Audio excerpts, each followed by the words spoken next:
प्यारे बच्चों, कैसे हैं आप सब? आप सभी को लोकतंत्र उत्सव की ढेर सारी बधाइयाँ। अब आप पूछोगे कि लोकतंत्र उत्सव क्या है? तो बच्चों, मैं आपको बताना चाहूंगी कि इन दिनों हमारे पूरे भारतवर्ष में लोकतंत्र उत्सव मनाया जा रहा है।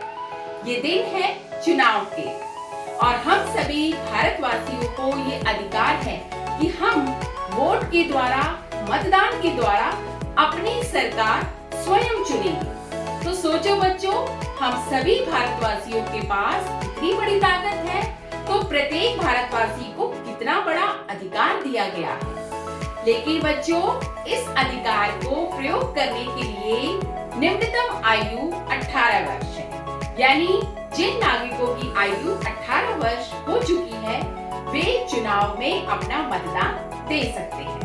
तो आइए बच्चों, इस बार चुनाव में क्या खास बातें हैं, उन बातों को हम जानेंगे।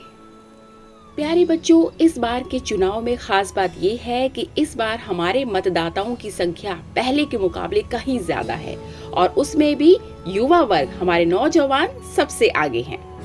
और बच्चों, आपको ये जानकर हैरानी होगी कि कुछ राज्यों में तो महिलाएं वोटर्स पुरुषों से कहीं आगे हैं, है ना बच्चों? कमाल की बात।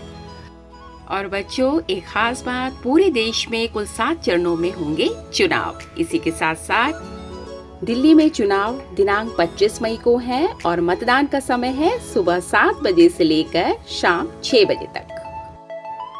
तो देखा प्यारे बच्चों, इस बार के चुनाव कितने महत्वपूर्ण हैं। अब आप सोच रहे होंगे कि हम तो अभी 18 वर्ष के नहीं हैं, तो हम क्या कर सकते हैं? बच्चों, आप बहुत कुछ कर सकते हो। 25 मई को दिल्ली में होने वाले चुनाव में आप सभी को अपने माता पिता, अपने दादा दादी, नाना नानी, अंकल आंटी सभी को ये बताना है कि वे वोट जरूर करें, अपने मतदान का प्रयोग अवश्य करें और लोकतंत्र के इस उत्सव में भागीदार बनें। धन्यवाद बच्चों।